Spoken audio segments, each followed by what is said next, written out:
Good evening. Welcome to Cardiff City World and welcome to the 1927 Club podcast.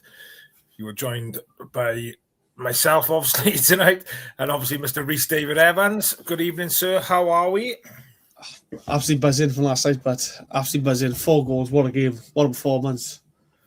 Yeah, it was a great performance, but I still think there was a couple of gears perhaps we could have, and I don't want that to come across negative straight away, but I think we didn't really get out of second gear. I don't think there's plenty more to come, and I think Si put in the titles of the show tonight. Is there more to come? And I definitely think there's bigger and better things still to come. And it was nice last night that we put Barnsley to the sword, and we managed to get 4 goals really. Should have been 5 or 6. I mean, Robbo's chance at the end as well. I was so gutted. I was gutted he didn't get a goal. He must have been. We started off talking about that. Then obviously with the lineup, Kellyman played in that like false 9, or played as a striker. Then that must have been a difficult conversation for BBM to have with Robbo. Do you think? We were talking this before the game when we Costco, and we said the same thing. Robbo must be gutted, but one of the boys messaged us at the game and said Robbo was a bit sore after Saturday's tackle on him, so he wasn't right to start the game. So I don't know how true that is. If it's the case, I can understand why maybe he's on the bench. But again, he came on, he wasn't pouted, and he's just unlucky not to score. I mean, some of his movement off the ball last night was brilliant as well. And I think the crowd could sense that perhaps, obviously, he might have been a bit disappointed. Obviously, we didn't know last night that he'd had a bit of an injury, perhaps. But I thought, as soon as he went out to warm up, the Canton, they were all singing his name. And, he's loved there, isn't he? Let's be fair. Yeah. I mean, let's be honest, though, 2 goals against the Jacks. The equaliser against the Jacks last year as well, especially after the whole red card debacle against Cabango a couple of years ago. He scored some important goals for us last year, although we still went down. He was still important goals, and to be fair to him, he doesn't start much now, but when he comes on, he gives his all. You see when like some feet going off subs, he's the first player over to check him. When the youngsters go off, he's the first player up. Congratulate them, checking in on them, proper leader sort of stuff. So I was gutted he didn't get the goal last night. And it was good. I don't know if you've seen Kellyman's after the match, his press conference after the match, but one of the questions was asked, well, have you been learning anything from Yusuf Salek and Robbo? And he said he's probably learned more from, Callum Robinson, which I just thought was brilliant and shows how professional he is. He's not playing as much as he probably like to, but he's still helping them youngsters coming through and obviously passing on words of wisdom, which is, helping, because I thought Kellyman did a decent enough job there for us last night, to be fair. Yeah, that was fantastic again. He played the 9. I think we said before the game, didn't we? We were saying that the likes of a number 9 sort of played against a slow back 4 or back 5, whatever it's going to be, might be more effective with balls in behind the defence to get runners on into things and stuff, and it proved to be the point. Like, I thought Kellyman's link-up play was fantastic last night. I think sometimes he was dropping a little deep back, so I think he's more used to playing the 10 when he's centrally. I think he's he's used to having the ball at his feet rather than he's probably frustrated at times. He come looking for the ball perhaps, but I thought he had a decent performance, to be fair. Obviously he had a goal and he had an assist as well, so you can't fault that. Long may that continue. But so 4-0. I think I'm not sure if I predicted 4-0 before the game. I can't remember, but I'm taking that anyway. But 4-0, ideal. Is obviously results up and around us as well. Obviously Lincoln won. Bolton are starting to make a bit of a push as well now, aren't they? So it's important we keep. I think is that 10 games at home undefeated now. I believe so. 10 games. That's right. Yeah, and again, it was. It's another game where, like with the performance, like with the results, and again, it's Barnsley. I don't think they offered much today. That's the thing. Some of these teams are coming at us, and you think, they probably got Stockport to give a good account to themselves. I know with the anger for the instant stuff, but they got a good account to themselves. Burton have come to us, and we've dominated the game, and they've nicked a goal and beaten us. We look a bit more solid at the back now as well, and we look more switched on regarding the counter. And I think we look a bit more dangerous going forward, which was, brilliant, to be fair. A fair play to the Barnsley fans travelling all that way on a cold Tuesday night as well, mind. Yeah, I did see a couple of podcasts where some of them were walking out after 70 minutes, but yeah, it's a long old trek on a Tuesday night, so fair play to him. I can't remember what I was going to say now, which is frustrating, but yeah, obviously, I think we had the rub of the green last night, Reece, whereby in past probably most of the season, really, we haven't had the decisions go in our favour. There was a couple last night. Alex Robertson potentially should have seen a second yellow card. That could have changed the game. Nathan Trott made a great diving save when I think it was still 1-0 at that point. So, if he hadn't saved that, that's potentially game-changing as well. I just thought last night we had the rub of the green, and I think, we earned the right to get that rub of the green last night. I think, as I said last night, I think it's because of Saturday. I think the referees have been told, look, this was obviously something should have been done on Saturday. I think refs are conscious not to make a mistake last night, so then we couldn't accuse the referees of having a card by us. So I think he was very cautious about sending someone off. He probably was told, look, we're going to sub him half-time. Just let him stay on to Len, and I think it was just that. I think the excuse he gave Conor Houlihan was that the ball was in their own half, and it was too far away for it to be a goal-scoring opportunity. Still, it's a what's the word? Cynical foul. It's a second yellow. I think we got away with that. But again, we've said all season how bad the referees are. Even when we're winning games, we've seen how bad they are. So if Barnsley fans are upset with the referee, I can understand why. But I think it's about time we had a bit of luck from the refs. I think really with it's one of those decisions. If it goes against you, you're absolutely fuming. But if you manage to get away with it, you're kind of sighing a bit of a sigh of relief type of thing. Yeah, exactly. And again, we've had such awful decisions go against us. I think the ref might have been a bit overcautious last night about making a mistake or making a big talking point in the game, I think. And therefore, he let us get away with a bit more, I think he did. And again, did we need it? I mean, it's hard to say, but it didn't look like we got the second gear. So I don't think it made a difference, really. I want to go back to the Alex Robertson yellow card and potentially, obviously, the red card, because it happened a couple of times now. I think he got pulled off. You'll have to forgive me. I can't remember the game, but he got pulled off after 28 minutes, I think, in either one game. Yeah. Is that something he needs to look at in his game, do you think? Wickham away he was. It's funny because the Wickham tackle, it was a full-blooded challenge, right? And I see why you give the yellow card. Last night was a cynical one. There was no need to pull him back. I don't think they were hit us on a countdown. We had 3 players back, and there's only one lad with the ball running forward. I don't think there was need to pull him back. We were cleaned that up anyway. I just think it was a naive decision, let's say. And I think he just thought, let's regroup. There was no need to do it so early in the game as well. There was absolutely no need for it so early in the game. It's happened a few times. I just think it's a case of, I wouldn't say it's a problem to worry about. I just think, I don't know.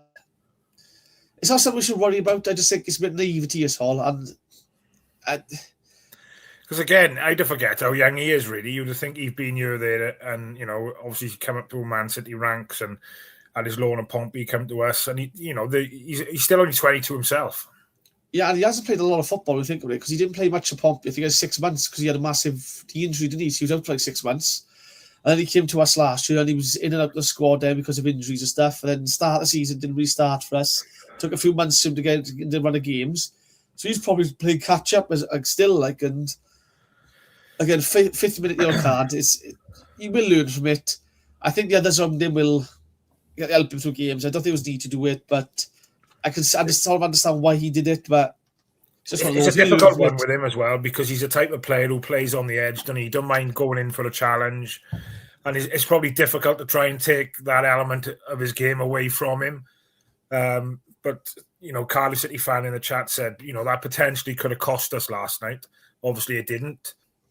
Yeah, I suppose it's something to look at, and like you said, hopefully he'll learn from that. I wouldn't imagine he would have been too impressed having to come off at half time, but I completely understand the reasons why. Yeah, and again, it's one of those where he can't have any gripes with anyone about it. It'll be, he'll know himself, he let himself down, if anything. The reason he's come off is because of himself. So he can't be one of those where he's knocking the manager's door asking why.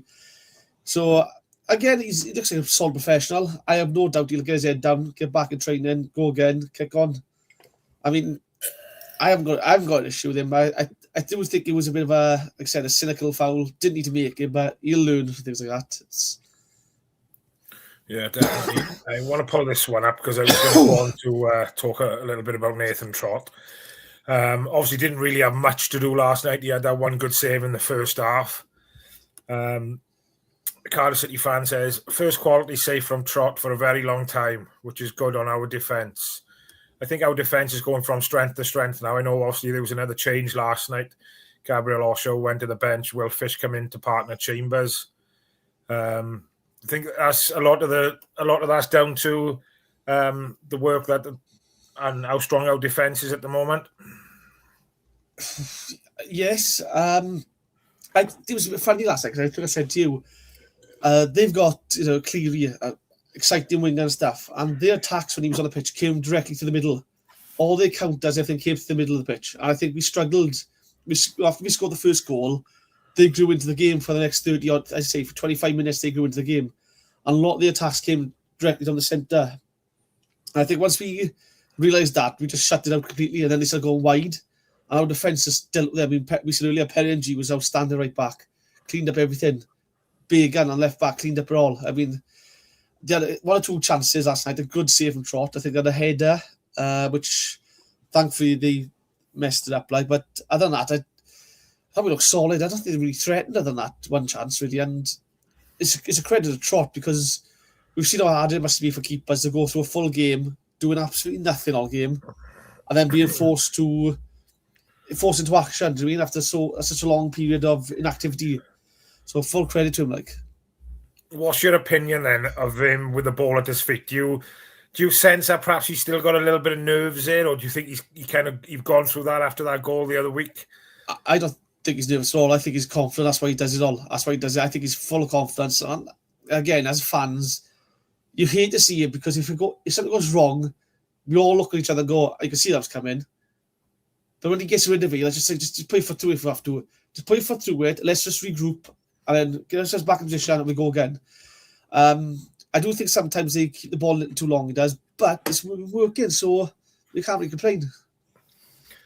You mentioned obviously about the early first goal. Perry Ng, great finish, another great assist from Ollie Tanner. Really important last night. I felt that we got that early goal within the first 3 minutes. Obviously took us a while then to get the second one. But, you can't ask for a better start at home, can you? Again, I think we've been at games and I think Wigan is it, and Chambers scored a wonderful strike. The longer the game goes on where we haven't scored, I think the fans grow and moan a bit more. There's a bit more. I think the pressure builds a bit more. Like they need to get the goal, and I think getting the goal early last night just took the pressure off everyone. They relaxed a bit. I think we relaxed a little too much after we scored. Allowed Barnsley back into the game, and then towards the end of the first half, he stepped up again. Then we got the second, and after that, then I think it was just damage limitations of Barnsley in the second half. And again, they just made forced errors, and we just punished them for it. How good have Ollie Tanner been since he's been back from injury? I prefer his crossing, to be fair. I think some of the crosses we've seen so far this season is always the same thing: is slow, floating balls in, gives defenders time to get their head on it, and challenge Salek for the ball.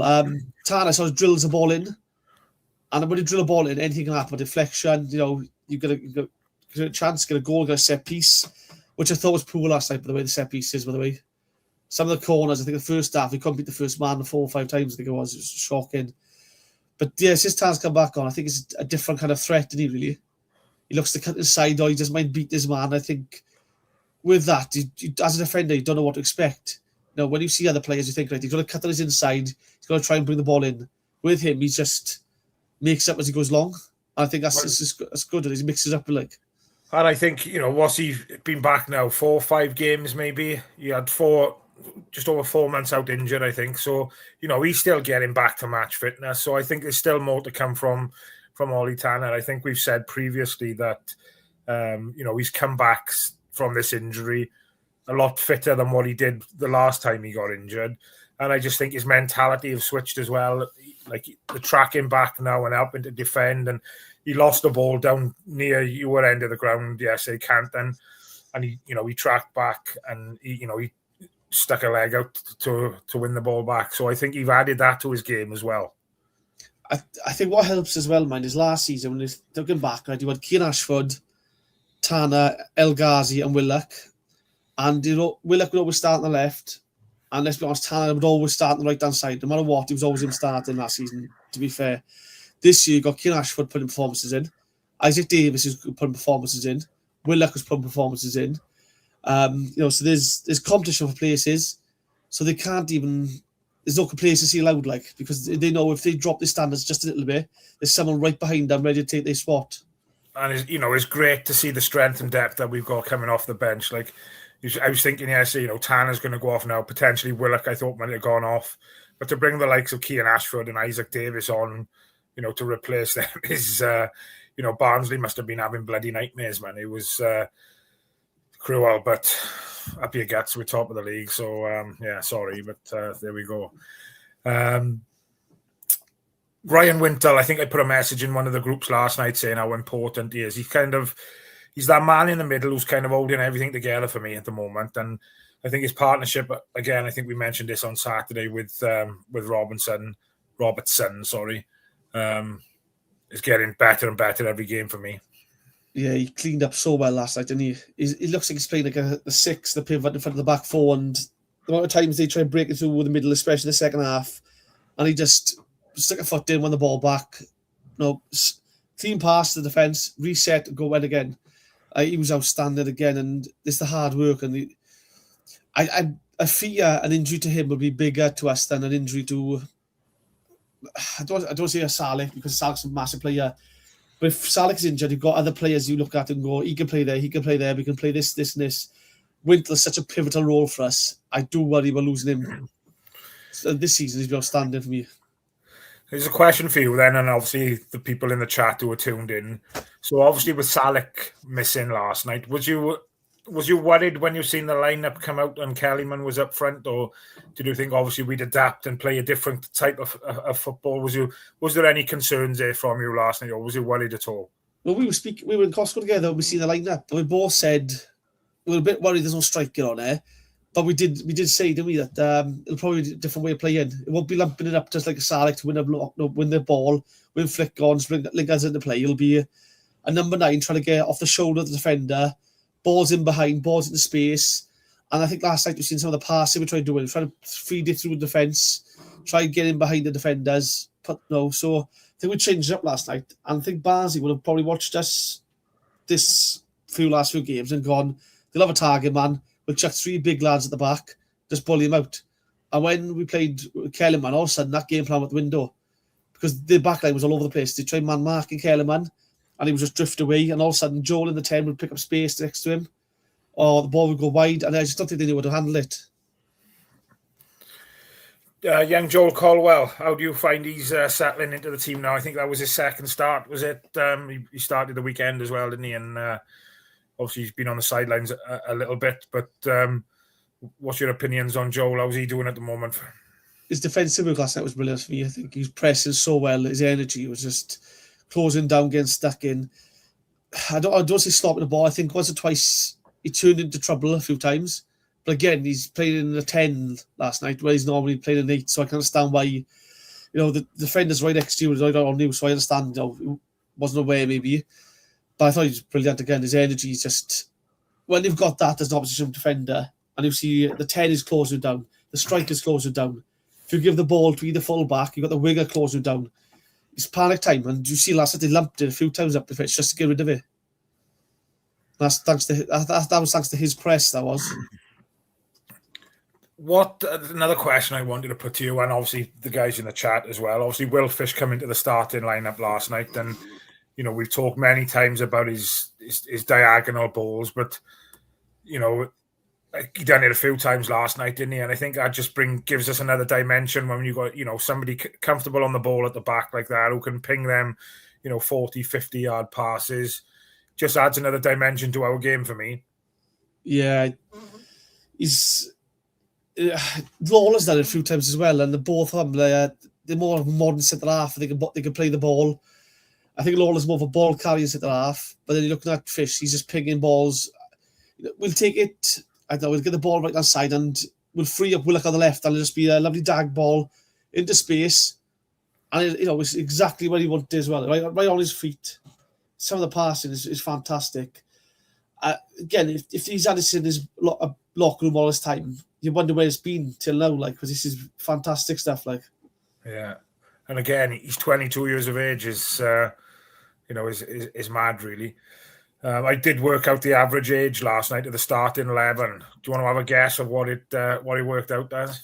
Starting 11, about 22 years old, maybe. 24.90, so 25 then. So obviously we had a couple of old heads in here yesterday with Callum Chambers was the oldest, the grandfather of the group at 31, but obviously he topped that up a little bit, shall we say. Moving on in, we'll talk about Chrissy Willock. Obviously he had 2 goals last night and assist as well. What was your performance? I think he's been a little bit inconsistent for me, but again, I think he played well last night. To be fair, last night the game was set up perfectly for him last night. They played on paper. I'd say it was a 3-4-3 last night, and then wing backs which were further forward, which meant there was a lot of space in behind them. And I think both wings exploit that space so effectively. I mean, his reading where the ball was going to be was fantastic. 2 goals, 1 assist. Took his second goal lovely to be chipped over the keeper, just a deft little touch over the keeper. He ran him ragged, to be fair to him. He absolutely ran him ragged, and again, a bit lucky not to get a hat-trick, I think, last night. I thought he was fantastic. But again, last night, they were set up perfect for our wide players. I thought they just left so much space in behind their wing backs. It was begging to be attacked. And again, he was fantastic. Like you said, he's been inconsistent since coming back from injury. But last night, if that's the standard he sets himself, I want to see that every week now. Yeah, no, I agree. Obviously, I think it worked out in the end last night. We had 64% possession. I think we probably didn't have that first half. I think obviously overall with the 2 halves together, because I think Barnsley come and they tried to play football. They frustrated us first half, didn't they? A lot of teams have come in and parked. I think there was a comment in the chat, and we will come to the questions in the chat, guys, and work through them in a second. Were Barnsley the worst team that we've seen there? And I don't think they were, to be honest. I know we beat them 4-0, but they came and I know we had the early goal, but they didn't sit back then and trying to park the bus type of thing. They still tried to have a goal. It wasn't very successful, don't get me wrong. But, you look at the Wigan game, and right from the first minute, right from kickoff, everybody was behind the ball. And so if somebody asked me the worst team we've seen this year, it'd probably be Wigan for me. I don't know what your thoughts are. Yeah, I think Wigan were the worst team I've seen. Yeah, I'd say that, yeah. They offered nothing to do when we played them. They were more than happy to just lump the ball up to our defence, let us recycle it and go again. They thought they were dreadful. But Barnsley, I thought, we allowed them into the game last night. I think after we scored in the second minute, I don't want to say we took a foot off the gas, but we sort of allowed them to get the game. I don't know if it's complacency or what. We allowed them to get a foothold on the game. I think for 25, maybe 30 minutes, they got all the ball, and they were playing some lovely stuff, to be fair to them. They found a lot of space in the middle. But then as the game wore on the first half, we grew back into it. I think we woke up a bit, then we got the second. The second half, and I think it was just all Cardiff. I don't think they looked like scoring. We were finding space far too easy. We were on the ball a lot more. And we were recycling as well. As soon as they won the ball, we were winning it back. We had close them down in packs, winning the ball back, going again. I thought the second half we were just outstanding. Yeah, I thought that hunger to get the ball back last night was outstanding. Like you said, if we lost the ball, they best have got to get that ball back. I thought the passing at times, especially first half, weren't probably... There was a couple of loose ones, shall we say, but I looked at the stats earlier, and I think we had like 521 accurate passes compared to Barnsley's 250, I think it was. So yeah, completely dominated really, but it was an interesting stat, I thought. I think we had 15 shots, I think 7 of them or 6 of them were on target. I think Barnsley had 7 and 4 were on target. So it was, it was a good day. It was a good day. Right, let's jump into the comments and have a little look who's in here. Cardiff City fan, good evening. I know I've mentioned a couple of comments you've put already, but thanks again for tuning in. Do you think Robbo may leave? Seems like Saleh and Kellyman are the preferred strikers. So I think obviously Reece touched upon that. That obviously Robbo might have been carrying a knock from the weekend, which kind of puts to bed then why he didn't start last night. So I can't see him going back. What's your thoughts? I don't think he'll go. I think he'll definitely stay to the end of the season. It depends. It's one of those, obviously. You know, I mean, he might be in BBM's plans right now, but come the summer, you don't know who becomes available.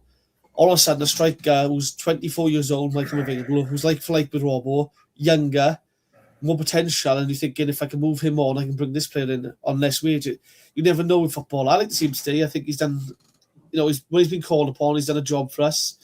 It was not pouted, throwing his toys at the pram. I think he's done really well. Unlucky not to score 2 last night, to be fair. But again, you just don't know what happens in the summer. I mean, someone could come available, and there might just be a better choice, a better option for us to have. At that point, then you unfortunately have to part ways, or someone might come in with an offer that we can't turn down. Yeah, he's been a legend for us, so you can't. You just want what's best for him, I suppose, don't you? At the end of the day. Yeah. Fair play to Barnsley players at the end of the game and their fans, in contrast to Stockport. 9 more wins to get in February, March, and April sees us getting promoted by my maths. It's not far off, but I don't think he's in. Another 27 points, I think I'll take us up to what we're on now, 59, take us up to 86. Disappointed, on it. We both had to go into the league by December, I think, didn't we, in the prediction, I think. So it's a bit late. I'd love us to get 100 points. I would love us to reach 100. I think that'd be a massive statement.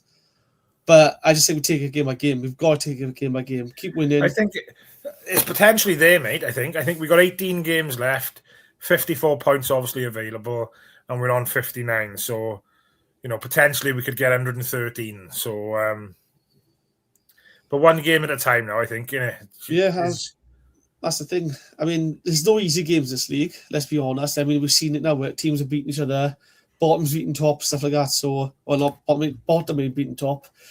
But this league's all over the place. So take game by game, keep winning, keep the players fit, fresh, keep your players' feet on the ground, take the players out of it. And who knows? Then come the end of March, you might be looking at early league title, early promotion guaranteed. So I'm buzzing for that. I can't wait for that pitch invasion. I think you mentioned earlier, how close that league was, and obviously I've seen a lot of the Barnsley fans not happy with, which I get that after obviously losing 4-0 last night. But did you say they got something like 4 or 5 games in hand on some teams? 5 games in hand, I think it was, over Huddersfield, who were in the last playoff spot. And you're thinking, if you can win one of their games, it'll be against us, away for us anyway. But you're just thinking, he wins some of them games, all of a sudden he's back with a shout. But their manager's a strange one, isn't he, Conor Hoolahan? I mean, I've seen his interviews after the Liverpool game, and he was moaning about the fact they scored against Liverpool, saying it was disrespectful. Yeah. The way they live. I was thinking, you've got a goal at Anfield, mate. It doesn't matter how it's come, you've got a goal. Why are you so... He seems an odd fellow. I'm glad is that a surprise to you, though, given... It's time of Swansea. Yeah. No, not really. Eating dead rats there, mess of the brain, I heard. Yes, he's... it doesn't surprise me at all.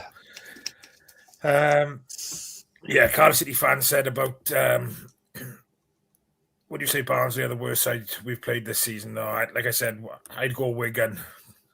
Yeah, Graham's in the chat as well. He says Wigan. Same. I was disappointed with Wigan this year. I've never seen a team look to try. They time wasted as well after 1-0 down. They were time wasting in the first half. I've never seen anything like it. It was a strange experience being a home fan, watching a team set up to looking happy to accept a 1-0 defeat. I've never seen a game like it in my life. It's an odd thing. Like, it was no counter-attacking football from either. It was such a strange performance. Cardiff City fan says, gutted about Tanner, missing that chance. He was great as well. Needs that goal for him to get more. Yeah, it was... how he didn't score it, I don't know. But given what he's done over the last couple of games, we kind of forgive him. But, yeah, it would have been nice for him to have grabbed a goal last night. Yeah, him and Rob was gutted for. And we said before, if we're a bit more clinical, we could have won that 5 or 6 last night. Yeah, 100%. Cardiff City fan says, for me, Davis is better than Willock. I don't know if that's an unpopular opinion because Willock was great, but he's too inconsistent for me. What's your thoughts on that? I can understand where he's coming from regarding Willock's inconsistency.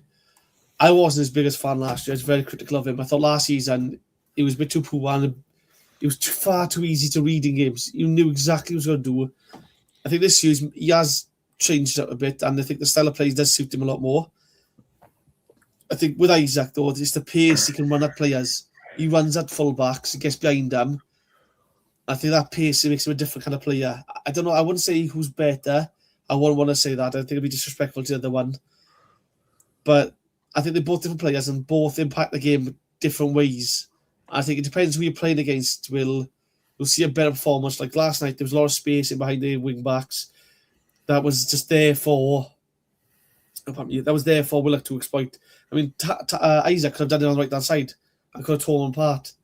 But he went with Tan on the right-hand side instead, and it worked, so...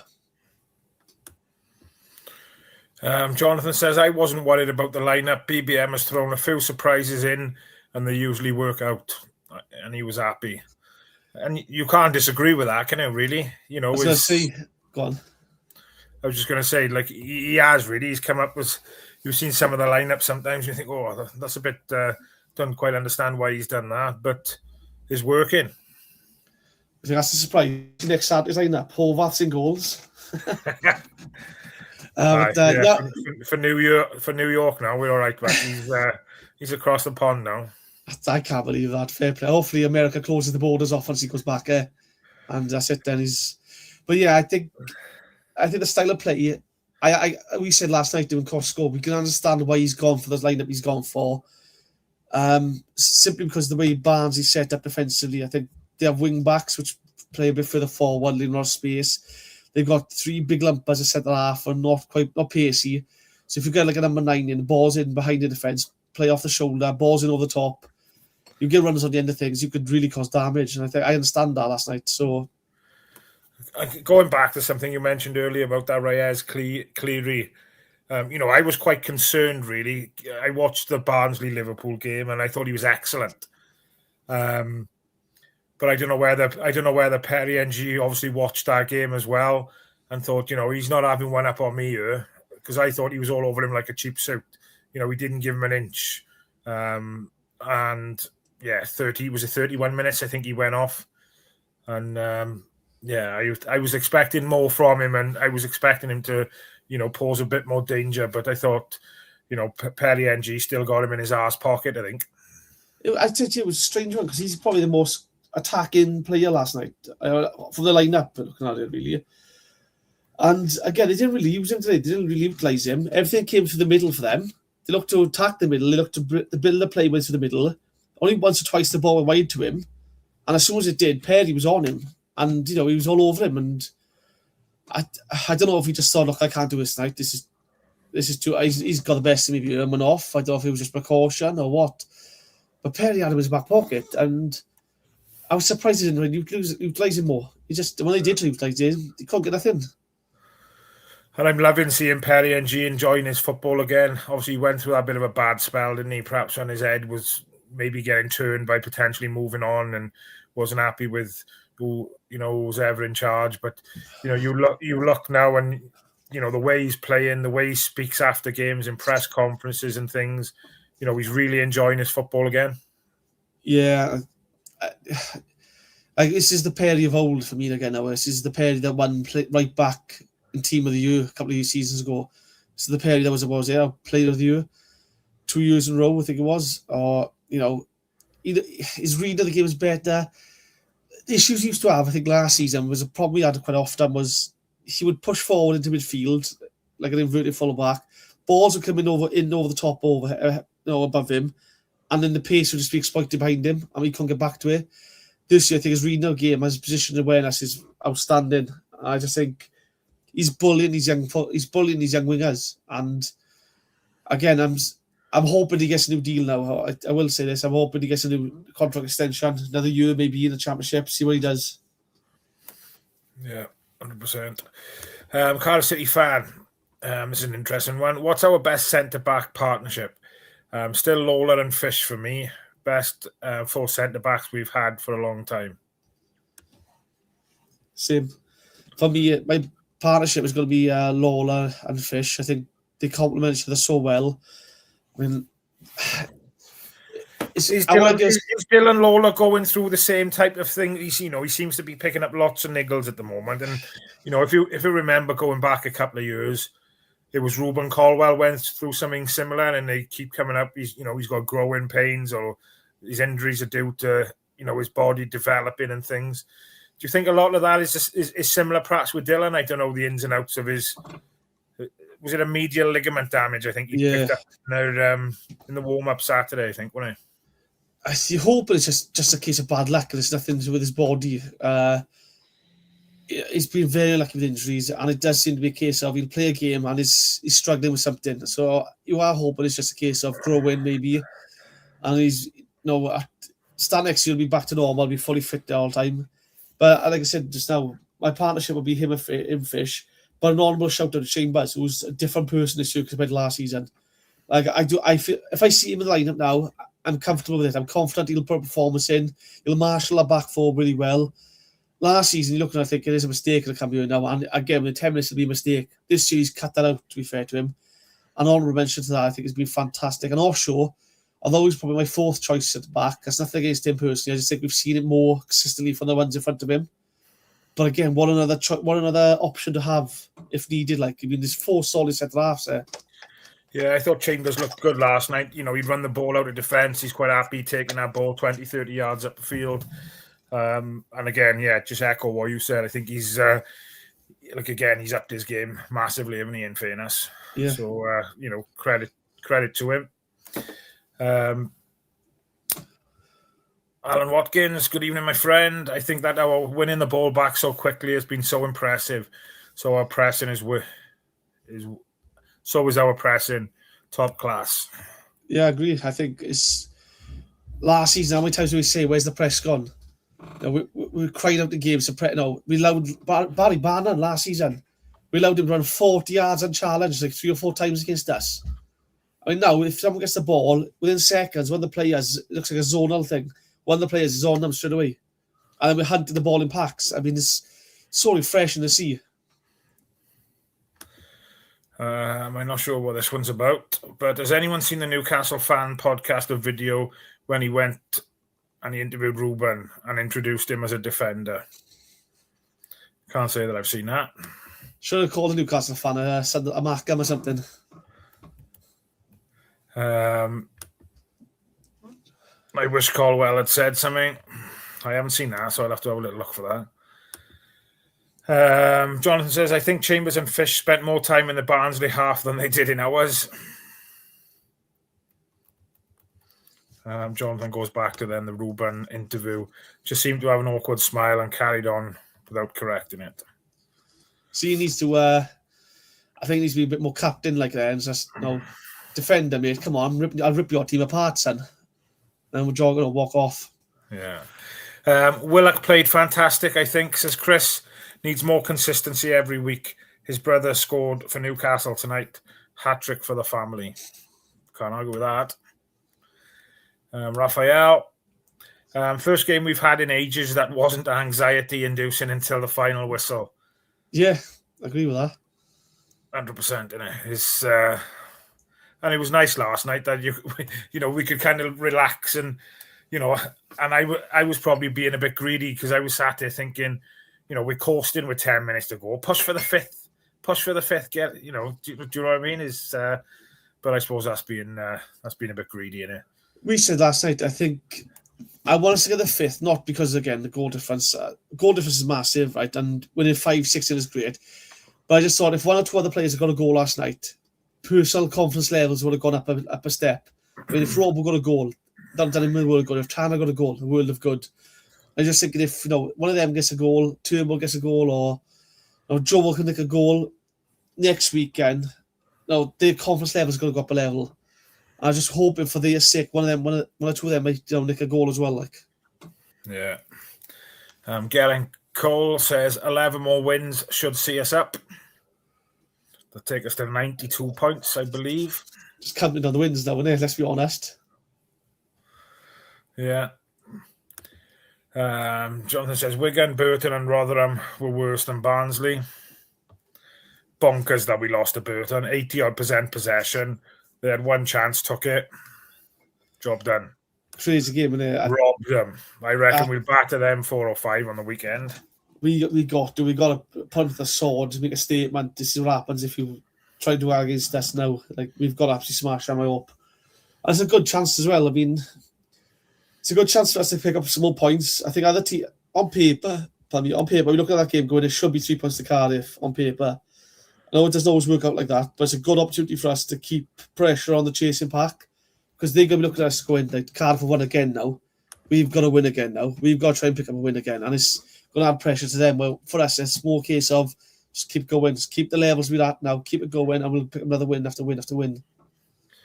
And it's nice that, I don't know if you listened to the Barnsley manager speaking after the game, but again, it's nice to hear other managers saying, Cardiff are by far the best team in the league, this, that, and the other. No doubt they'll be in the championship next year. We haven't had that for such a long time, have we, over the last few years. It's nice now that, we're getting that type of recognition, and, the brand of football we're playing is exciting, and other teams are recognising that as well. Yeah, it's nice to hear the manager say we play with the best team in the league and stuff. What does my head is when the manager say, with their budget, they are where they are because they budget and things. I think we lost 17 players in the summer. I think Alnwick went in January. Horvath set to go now. I mean, we could have losing 20 players this season altogether. And a lot of first-team players there. And there's no respect then for the fact we brought through so many academy players, so many youngsters have come through. It just seems a case of the budget's there. Just because you've got a good budget doesn't mean you've got a good squad. Like, we've seen that with other teams. We were, was it 4th highest spenders or 7th highest spenders in the league championship last year? Finished bottom. No, good budget doesn't mean anything. Yeah, no, spot on. Somebody mentioned about the Liverpool under-21 player that we've been linked with. Apparently scored against us. He was on loan at Millwall last year.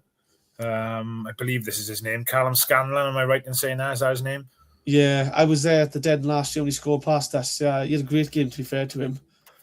Thankfully, we came back and drew 2-2. I think it was Salek's first goal for us. It was like 94th minute. But he had a solid game for us. It's good option. It's probably good cover, really, for Began. He probably knows he's not going to start most weeks.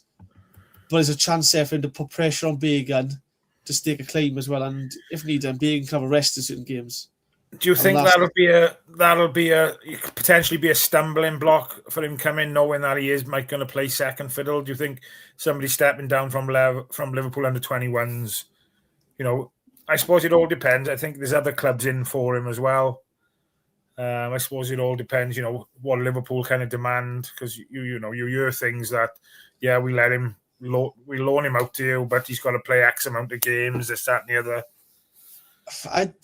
I'd say don't look past the fact we chase a promotion, because a promotion on a player's CV looks a lot better than an extra 10 games in the championship at a mid-table team, I'd say. It won't be sold to him that you're not going to play, you're going to be on the bench. It's going to be sold to him as we've got to start the left back. It's up to you to show us why you should be starting ahead of him. It's up for you to make us ask the question, who we pick in. So if you come here and you put you work your bollocks off in training, stake your claim in the side, then it's up to you. But if you come here thinking you're going to start every week, then don't. I mean, I think the club will explain that to him in a more professional way. So I think it's a more exciting proposition than, say, a mid-table championship team will have to play for. Extra 10 games you might get there, or 15 games you might get there, or a promotion is built in League One. I think promotion looks better on the CV, like. Perry NG, Wintle and Began are our most consistent players right now. Yeah, spot on. I'd 100% agree with that. All out of contract in the summer, I believe. I think those three. Yes, but I believe they've all been spoken to, if I remember correctly. No hesitation, renewing every single one of them. Oh, lots of hesitation. No, absolutely nothing. Again, I think I think modern football, we've been lucky because, say 15 years ago, right? I wouldn't be surprised if Rangers or Celtic were looking at one of them and going, if we could sign him up now in January because he's got 6 months left on his contract. I think the financial power of the Scottish League has gone downhill. So the fact that League One clubs can now bid and pay the Scottish team clubs, so we haven't got to rush the contract negotiations. So we can take our time with these now and not be forced into a corner with it. So I won't be surprised if next month or two we start seeing the news. Cardiff have happy to announce Perry signed a 1-year extension, Joel has signed a 2-year extension, Ryan has signed a 2-year extension. So I won't be too stressed about that yet. Apparently, Horvath still not officially confirmed by New York Red Bulls. Probably dropped his passport getting off a plane or something. Can't go through security.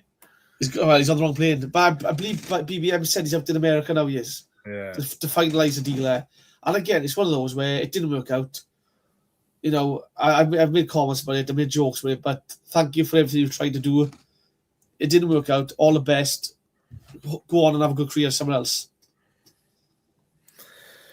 Graham says, do you think the World Cup will be moved from the USA with a lot of the countries on the visa ban list? Absolutely not. If you give the right brown envelope to the right person, the bald guy, Infantino, then all of a sudden, right, he's going to get whatever he wants. If Qatar could have it, Saudi Arabia got to have it. If you're going to give it to them who cut up journalists, why would you take it from a country that is kicking out or banning people from there? It's not going to happen. No. Cardiff City fan is an interesting one. All I think about is how O'Dowda would be in this team. Yeah, it's a tough one there. I think BBM would have seen him more as a winger, if I'm honest, than a full-back. I think if BBM's looking at him now, I think he's saying, you're my winger, you're not my left-back. But I do think he'd have a one time on his side. But then if he did, would that mean the likes of Kellerman wouldn't come here? Would that have meant Isaac Davis would have been moved on? Or Keegan would have gone because it would have been another player in that position? Yeah. Jonathan says, Alex, the 4th most fouled in the league. I wondered how many fouls he would have received if all the fouls were actually given. Jonathan, he's probably got the most fouls committed. Every time he gets fouled, it's given the other way.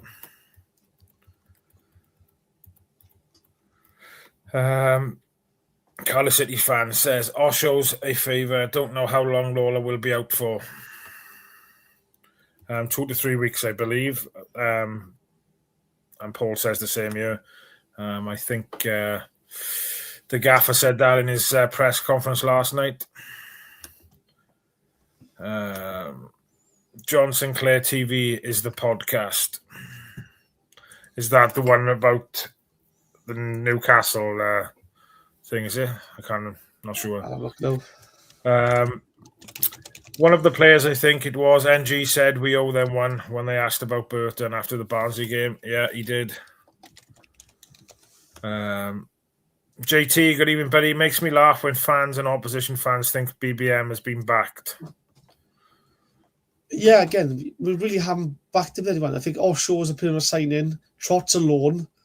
Trott is one I would like to see us get done in January early, if I'm honest to. But we don't know what the circumstances are behind that loan and obligation to buy. Is he not? Are they not allowed to do it until a certain date? You don't know, do you? I don't know. It's just one of those where you'd like to think of these conversations have already happened, if I'm honest to. And it's one of those where, say we get promoted now, say we guarantee promotion come April, you like to think that the negotiations with Copenhagen begin straight away. The deal is getting done before the season's even over that point. I think he's by far the best keeper we've seen in years. It's got to be done. I'd hate to lose him. I really would. And I think other clubs are going to be looking at him now this summer. And, I'm not disappointed, and I don't think BBM has openly said that he's happy with the individuals he's got. He's brought a couple of loans in. He's put trust in the youth and the talent that we had within the academy, and he's backed them. And at the moment, it's paying off. So I think for where we are at the moment, I think I've got no issues really. I think obviously getting promoted back to the Championship next year, we'd probably have to strengthen again. That'll be another podcast for us closer to the end of the season. But yeah, I think I wouldn't agree with Jonathan there and say that he hasn't been backed. I think we've had a few players in on loan. It's always difficult, I suppose, when you get relegated. Is he going to spend millions and when still going to be in League One come this time next season? It's a difficult one, isn't it? Yeah, we have spoken to players. I know we've missed out on one or two. Again, it's just a case of it's one of those where if he was fully backed, again, he might have said, "I want these players in," and the club said, "No, we don't know." But he might have brought in, say, 7 or 8 players in the summer if he could, and we might have been mid-table right now. 20 new players coming in, they might have just it came a point where the youngsters didn't get game time, but it's worked out to his benefits. You can't really criticise it while it's working. If we were struggling, say mid-table or after the playoffs, then we'd all be up in arms about the lack of backing. I think the big test will be in the summer. When we're promoted now, how we go about recruiting. That's when I think we'll see it then, really.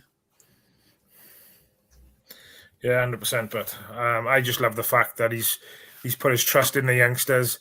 He's obviously doing work behind the scenes on improving them, and at the moment is paying dividends really. Chris says, enjoyed seeing Perry with that little grin on his face when he knows he's worrying defenders and wingers coming forward. It's nice to see. Yeah, he's a great bloke, in fairness, and it's nice to, like I said, it's nice to see him back with a smile on his face on and off the field as well. So happy days. Jonathan says, now they say we were always going to go up with our squad no matter who our manager was. I mean, we all know that's not the case because we all look at Luton with the parachute payments and say the same thing about them. We look at Plymouth who came down and say the same thing about them. I mean, Bolton fans probably say the same thing when they first came down. So did Huddersfield fans, so did Charlton fans, now they're in the Championship now. But how many years are they in this league for? I mean, every club looks at a team that gets promoted and goes, they should have got promoted. It's a lot easier said than done, though. And I think to do it in the manner and style of we doing it, we could have gone up playing the Neil Warnock way, right? And it would have been a case of we won 1-0, enjoy promotion. We got up now, winning 4-0 and stuff, 4-3, 4-3. I'm enjoying all the games, and that'll mean promotion's even more sweeter to me then because I've enjoyed every match individually as well. Yeah. Here's a nice question, Furies. Who was better, Runnison or Hobart? I think I'd rather play. I'd rather play without the goalie. I think I'd rather put Perry and G back in goals. Yeah. Unfortunately, both look like they had cemented issues. Like the ball. I mean, one of the times the ball went either side of Horvath and he just stood there, didn't move for it, or he parried it into danger. It was not my cup of tea. Sorry. Yeah. No idea on that player. I'm afraid. Sorry, that's news to me. Thank you for posting it, though. If anybody else knows anything about that, check it in the chat. Totally agree. Trot needs to be done. Yeah, 100%. He's been a rock for us, hasn't he? In fairness to him. How we've still got Kellyman in this league is unbelievable. Thought Chelsea would have had him go to the Championship.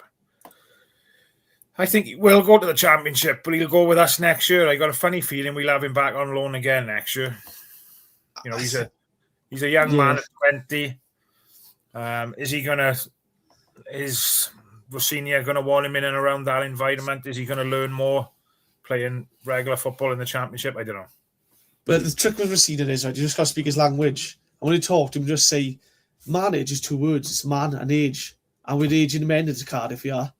Let us say just man, and that'll work. It depends, because you could win this summer now, and all of a sudden, a new door opens, a new group of players come available to you, and you might go, we can sign 1, 2, or 3 by there, and there's no space for a Kellyman. No offence, but you just don't know what's available in the summer, and I think you've got to plan accordingly. At the time, I'd love to keep him at Cardiff. I think he's a fantastic player, absolutely fantastic, but we just don't know what becomes available in the summer. Yeah. And Jonathan goes on to say, Kellyman has looked good to us, but hasn't set the world alight in stats. So championship clubs probably haven't looked at him for that reason. There's a lot of players that have looked better.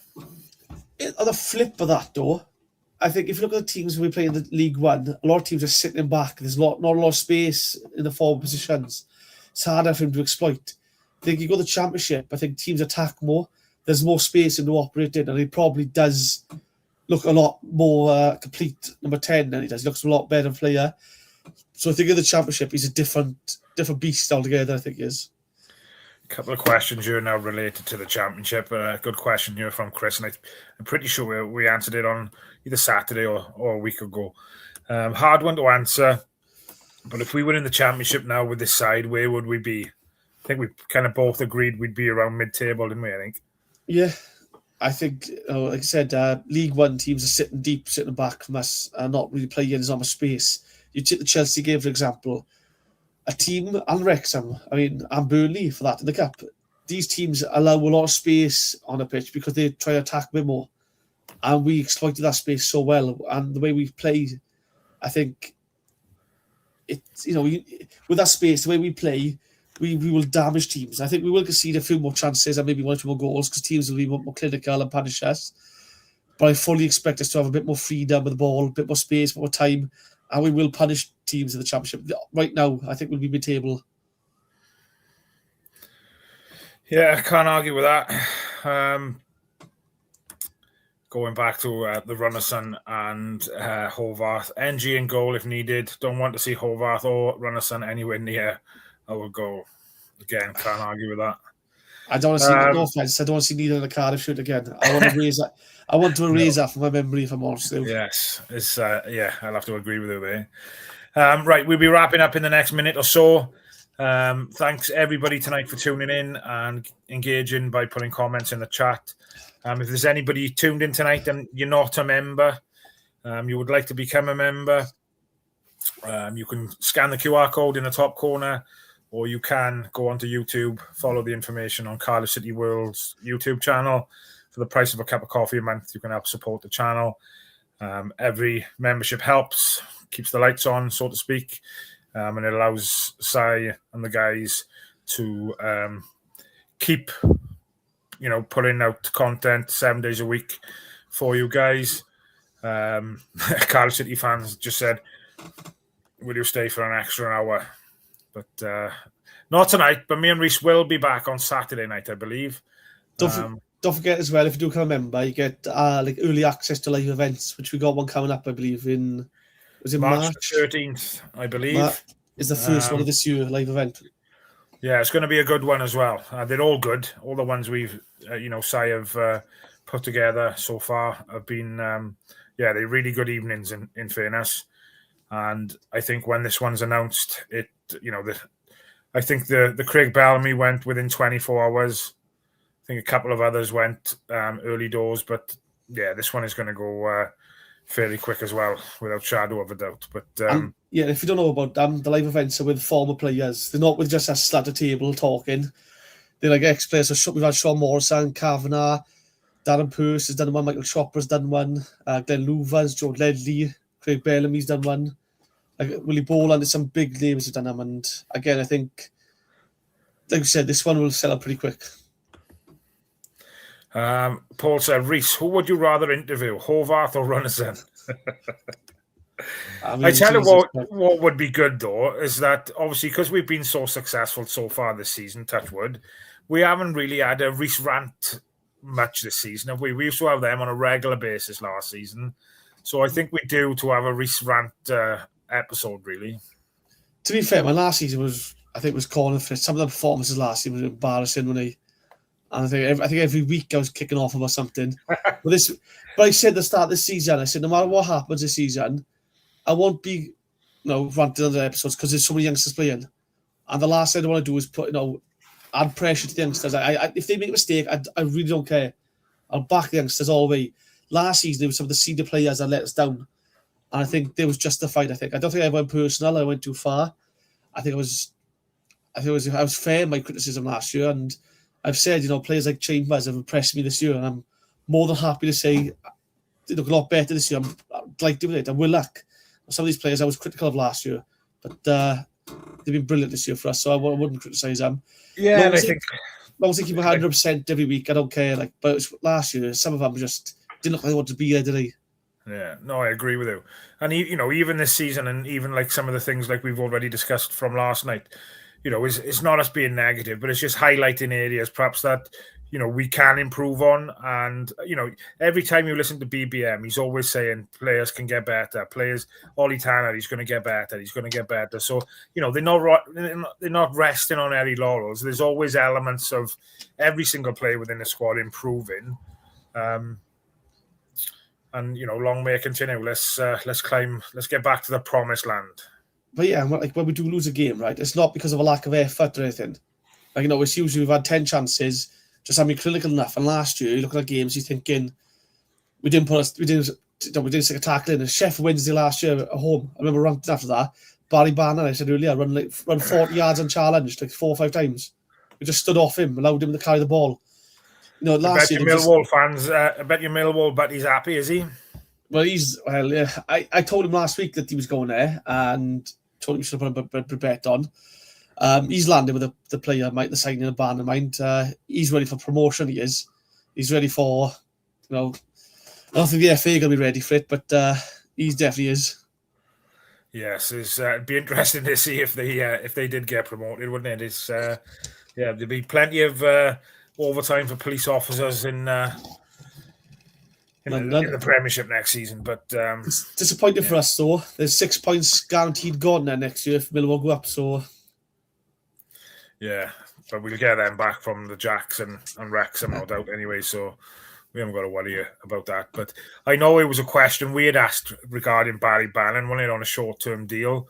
I don't know. I think you knew a little bit more about it than me. I don't think we was anywhere near meeting his demands that obviously Millwall did. So, our budget can't be that bloody good, but to be fair, I think Millwall came in early doors. They were into matches pre. I think I put the group chat earlier. They were into matches pre-amended contract with bonuses. I think the 4 things for him was the location is London. They're chasing promotion to the Premiership. The money was good. And I think that is it 18 months with an option to extend for a further year. I think I'll send you the message in a bit now, but we weren't really close. I think we did speak to him and his representatives. We didn't come close, unfortunately. There was other clubs there. I think they were a bit closer, but there was no real interest. Once Millwall came in and offered what they offered, there was only one club he was going to. And last week, I think he said to him that he wanted to go there anyway, and it was all done and dusted, really. I know yesterday he was at the club filming promotional videos and stuff from him. I think they announced it this afternoon they did then. Great player, and you can't fault his commitment to Sheffield Wednesday, in fairness, can you? I mean, he's a team who Peter Whittingham, let's be honest. I mean, he's what I always wanted Joe Rolls to develop into, if I'm honest, though. A left-footed playmaker. He doesn't have to have the legs, but he can spray the ball everywhere. But yeah, he's a stand-up midfielder, my Barry Barn is. And to be fair to him, 10 years, I think, at Sheffield Wednesday. What a credit, what a servant to a club. I mean, I said a stat earlier, he never won a Steel City derby, which is a crazy thing to mean. But again, what a player. And all the best to him, and good luck at Millwall. And my mate will be buzzing for this now, so... Yeah, we'll see him next year, I expect. They'll fucking bottle it, won't they? But, yeah. Like I said, me and Reece will be back Saturday evening to discuss all things Burton Cardiff. Hopefully, Reece's rants won't return this Saturday, but I've probably give it the old commentator's curse. So, yeah, if that's the case, Reece might be doing it on his own on Saturday. No, like I said, because there's so many youngsters, I wonder rant these youngsters, because again, it's not through a lack of effort. If we lose, it's because of a wonder strike, or we've just been very lucky. It's not a case of players not putting the effort in. So I put them on hold for this season. We'll see what happens next year instead, though. Happy days. Don't forget, guys, if you can like and subscribe the videos on Cardiff City World. If you're not a member, jump on the bandwagon, get involved. Every member is valued, and we do really appreciate every single one of you. Member shows, the rumour mill, I'm not sure if that's been out this week. I haven't caught up with that myself yet. But, like I said, every single member who tunes in, week out, gets involved in the chat. Even if you're not a member and you're just in the chat, we do appreciate your engagement. It does help us along through the shows. And at the end of the day, we're both passionate Cardiff City fans who enjoy talking about the mighty Bluebirds. And, we are top of the league. So we shall see you on Saturday. Keep your eyes out on the channel for other stuff Simon's got coming up this week. And me and Reese will be back Saturday. No star power. Top of the league. This channel is powered by an incredible membership community on Cardiff City World and patreon.com/AcePodcastNation. Becoming a member unlocks exclusive rewards from early access to live event tickets, bonus content, and even the occasional inside transfer scoop when we get it. But more importantly, it allows us to bring you top quality Cardiff City content 7 days a week. Across those 7 days, we're talking match previews, exclusive interviews, instant match reactions, the breakdown podcast, tactical deep dives, the Spotlight series, Bluebirds Rewind, Academy Focus, and just so much more. Led by myself, backed by an army of passionate Cardiff City fans, this is content created by fans, for fans, balanced, professional, and 100% all about the club we all love. If you enjoy what we do, then join the community today and support what we are doing as we help to keep Cardiff City World flying high.